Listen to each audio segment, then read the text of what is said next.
Você conhece a Lei de Benford e como ela pode ser aplicada na auditoria? Este vídeo é sobre isso.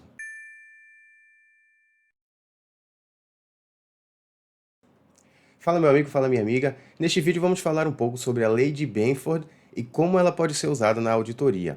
Antes de a gente começar, eu queria só lembrar você de dar o joinha aqui embaixo, pedir para você se inscrever no nosso canal e ativar o sininho para ficar ligado nos próximos vídeos que vão sair com conteúdo semelhante. E, se possível, compartilhe aí com seus amigos para a gente difundir esse conhecimento técnico, ok? Também, se não for pedir demais, faz um comentário simples aqui embaixo, nem que seja um oi, nem que seja um alô, ou então uma pergunta sobre o tema, e aí a gente vai fazer o possível para responder a todo mundo, tá legal? Se você fizer tudo isso aí, a gente agradece bastante, porque ajuda a gente, nosso canal a crescer e alcançar um público maior, ok? Então vamos começar aqui falando um pouco sobre a Lei de Benford. Então eu já pedi aqui no ChatGPT para poder dar um panorama geral para a gente sobre o que é a Lei de Benford, que também é conhecida como a Lei do Primeiro Dígito, e é um fenômeno estatístico observado em conjuntos de dados numéricos no mundo real. Então, eu não vou me prender muito nesse texto aqui, né? Isso aí você pode fazer em casa, mas basicamente o que é que diz a Lei de Benford? Eu tenho um resumozinho aqui numa planilha. Basicamente, a Lei de Benford fala o seguinte, que em valores, em números não manipulados, em números que ocorrem naturalmente, normalmente o primeiro dígito, e lógico, números que não sejam começados em zero, o primeiro dígito, na maioria das vezes, em 30% dos casos, vai ser o número 1.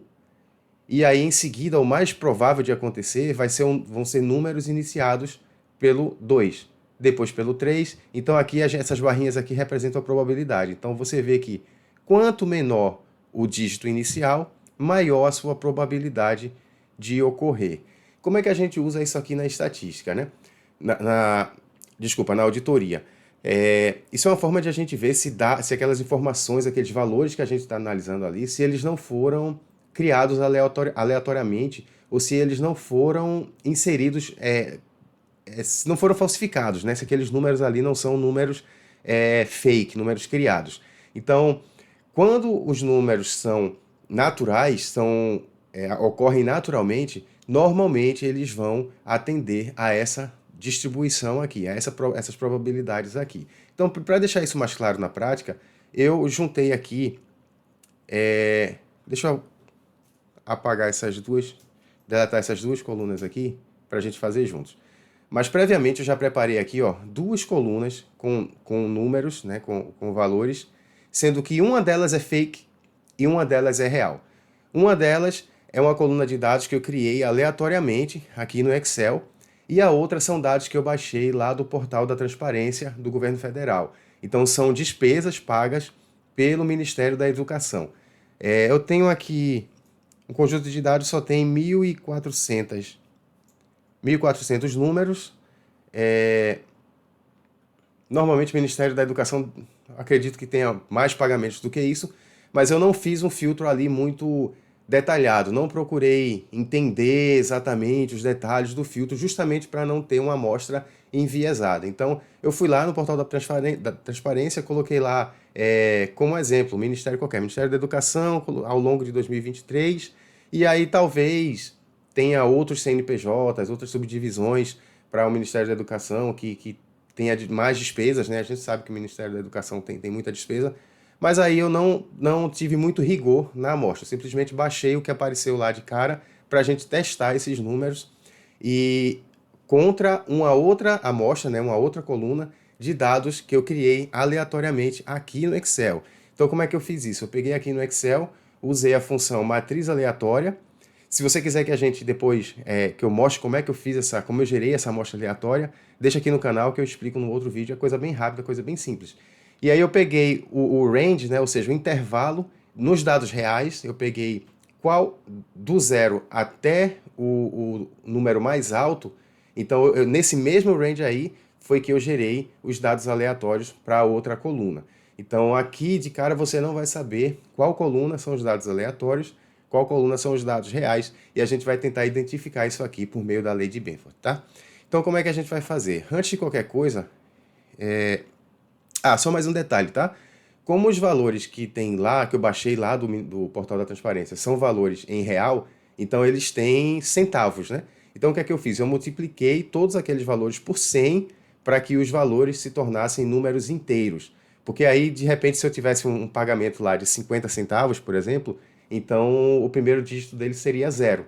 E a lei de Benford ela só vai atuar sobre os números, sobre os dígitos diferentes de zero. Então o que eu fiz? Multipliquei tudo por 100 para poder garantir que a gente não ia ter números decimais. Então a gente só tem números inteiros aqui e eu vou extrair, vou inserir uma coluna aqui. Deixa eu colocar aqui assim, valor, underline, dígito, underline 1. E aqui eu vou chamar de valor, underline, dígito, underline 2. Eu vou extrair daqui, de todos esses números, apenas o primeiro dígito, porque é ele que eu vou usar para analisar na lei de Benford. Eu vou usar aqui a função esquerda, porque eu quero extrair dessa coluna aqui, eu quero extrair o primeiro número da esquerda. Pronto, funcionou aqui. Eu vou clicar duas vezes aqui, que é para copiar a função para toda a coluna, e vou copiar de novo aqui. Ok, então eu já tenho aqui os primeiros dígitos extraídos. E para poder fazer essa análise, eu vou clicar dentro da minha tabela. Deixa eu só mostrar aqui que eu tenho 1.402 linhas, tirando o cabeçalho, então eu tenho 1.401 linhas de valores. Eu vou clicar em qualquer lugar dentro da tabela e vou inserir uma tabela dinâmica numa nova planilha. Então eu vou fazer essa análise dentro de uma tabela dinâmica. Então o que é que eu vou fazer? Eu vou jogar aqui o valor dígito 1 para as minhas linhas. Então, observe que eu tenho aqui de 1 a 9, que são os dígitos que eu vou analisar. E eu vou jogar de novo esse valor dígito 1 aqui para os valores. E aí ele me dá a contagem. Por que ele me dá a contagem, né? Porque quando eu usei aqui a função esquerda, o resultado que ele me dá vai ser em formato de caractere, né? Então, na verdade, onde tem 4 aqui, o Excel está lendo como se fosse um texto.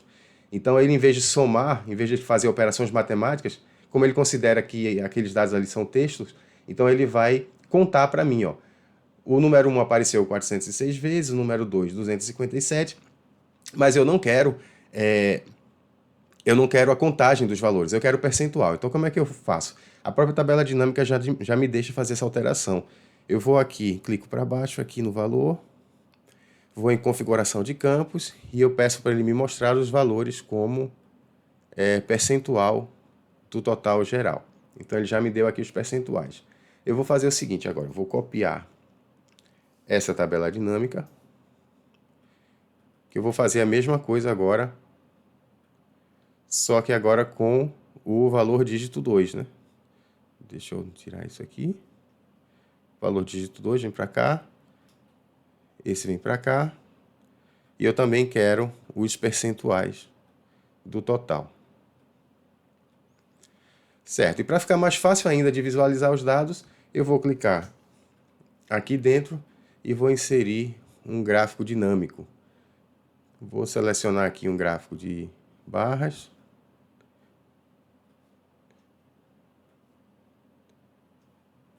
Tá muito pequeno, deixa eu aumentar aqui.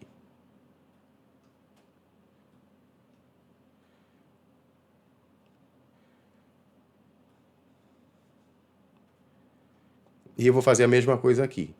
Inserir gráfico dinâmico e também vou num gráfico de barras. Deixa eu tirar essas linhas de grade aqui. Não gosto dessas linhas de grade. Opa, exibir. Pronto. Então, observe o seguinte. Ele está na ordem, deixa eu inverter a ordem aqui para ficar mais fácil de visualizar. É aqui, valor do dígito, dizer para A, e aqui eu vou fazer a mesma coisa. Pronto. Então, observe aqui que no conjunto de dados 2, eu tenho de 1 até 7, há um equilíbrio muito grande entre a quantidade de ocorrências daqueles dígitos. Já desse lado aqui, no conjunto 1, observe como ele se parece com a distribuição aqui, da lei de Benford. Então, observe que esse gráfico aqui, ele está bem parecido com esse aqui. Se eu mostrar os rótulos aqui, ó, rótulo de dados, rótulo de dados. Então, perceba que se eu copiar para cá, deixa eu copiar essa tabelinha para cá,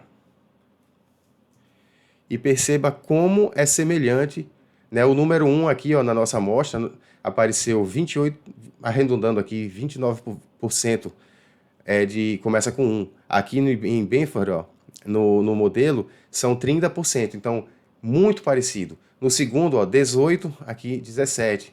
No 3, 14,2. 12,5. No 4, 10,35.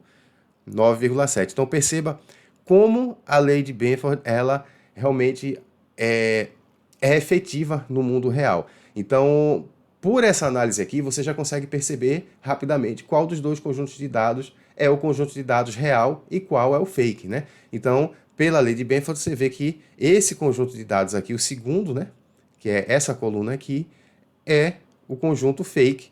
Então, observe como os números são quase que igualmente distribuídos, né? O Excel ele calculou ali para que os números eles fossem aleatoriamente distribuídos, mas eles estão bem uniformes. O número de vezes que aparecem números iniciados pelo mesmo por cada dígito. E na lei de Benford, a regra é aqui muito bem, ela se encaixa muito bem no modelo. Então, a gente sabe ver claramente que esse primeiro conjunto aqui é o conjunto de dados reais que eu baixei lá do portal da transparência. Então, espero que isso aí possa te ajudar na sua auditoria. Se às vezes você estiver vendo aí, sei lá, uma licitação, alguma coisa em que eventualmente você queira olhar, se aqueles números que estão lá não foram forjados, então a lei de Benford ela é uma forma de você ter um insight inicial. Não quer dizer necessariamente que se um número não atender ao padrão ali, né, da lei de Benford, que vai haver uma fraude. Não necessariamente. Então, cada caso é um caso e você vai ter que analisar e procurar ali evidências de que seja fraude ou não. Mas então, a lei de Benford é uma forma que, como a gente já viu, efetiva. Realmente, ela, no mundo real, ela se apresenta como verdadeira e é uma boa forma de a gente ter um pontapé inicial, um norte aí para trabalhar com auditoria nesse sentido, tá bom? Então, se você gostou do conteúdo, dá aquele like aqui embaixo, compartilha com seus amigos, se inscreve no nosso canal, ok? Então também, ó, se possível, faz um comentário aqui, faz uma pergunta. No que a gente puder ajudar, nós estamos aí para trabalhar juntos e desenvolver juntos, ok? Um abraço e até a próxima.